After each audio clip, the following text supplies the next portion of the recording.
Gedung Indonesia menggugat. Terdapat beberapa versi mengenai tahun pendirian bangunan. Ada yang menyebutkan tahun 1906, 1907, dan 1909. Tersiar kabar bahwa rumah tinggal ini sempat hangus terbakar dan direnovasi pada 1917, kemudian dialihfungsikan menjadi landrat. Jelasnya kita telah bergabung kepada Kang Kinas, Kang Paujan, dan Kang Parit. Mangga Kang disilahkan untuk melaporkan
Gedung Indonesia menggugat.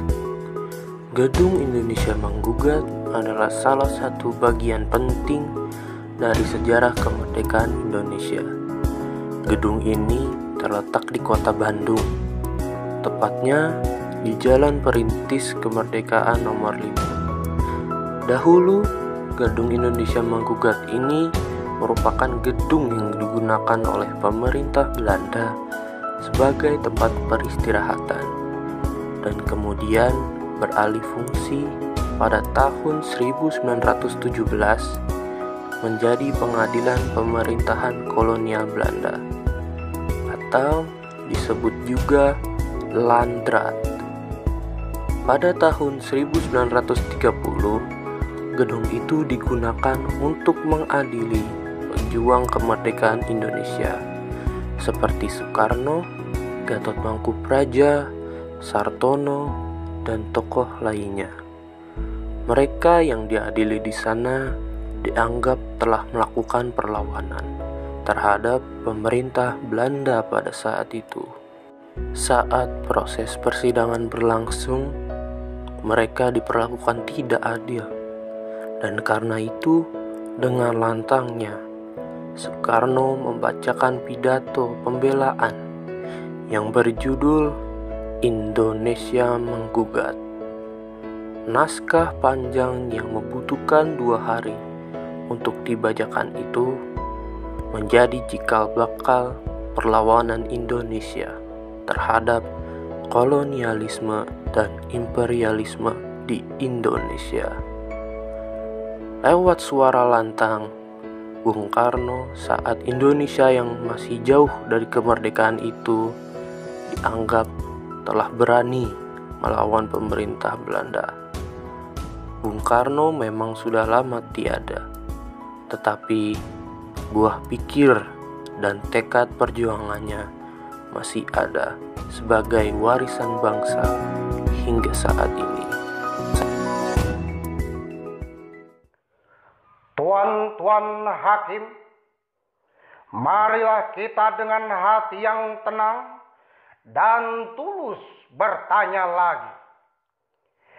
Adakah di sini bagi kami bangsa Indonesia yang disebut kemerdekaan cetak? Dalam hal ini adalah hak. Hak yang boleh kita jabarkan sebagai hak berserikat dan berkumpul. Amboi. Adakah di sini hak-hak itu? Bila mana kitab undang-undang hukum pidana masih saja berisi itu pasal-pasal mengenai penyebaran rasa kebencian yang bisa diulur-ulur sebagai karet. Lebih elastis lagi, mengancam keselamatan tiap-tiap pemimpin sebagaimana kami ini hari. Di mana hak pendigulan memberi kekuasaan yang hampir tak terhingga kepada pemerintah terhadap tiap-tiap pergerakan tiap-tiap manusia yang tidak ia sukai.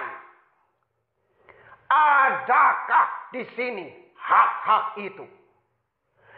Kritik di muka umum gampang sekali mendapat teguran atau sopan. Tiap-tiap rapat penuh dengan spion-spion polisi. Hampir tiap-tiap gerak-gerik kita dibuntuti reserse kemana-mana. Di mana gampang sekali diadakan larangan berapat dan rahasia surat. Seringkali dilanggar diam-diam. Sebagaimana kami saksikan sendiri. Adakah di sini hak-hak itu? Di mana laporan spion-spion itu saja atau tiap-tiap surat kaleng sudah bisa dianggap cukup buat membuat penggerebekan di mana-mana, mengunci berpuluh-puluh pemimpin di dalam tahanan, menjerumuskan pemimpin-pemimpin itu ke dunia pembuangan. Sekali lagi, adakah di sini bagi bangsaku kemerdekaan cetak mencetak dan hak berserikat dan berkumpul itu? Di mana menjalankannya saja masih dialang-alangi oleh macam-macam alang-alang, diranjau oleh macam-macam ranjau yang demikian itu.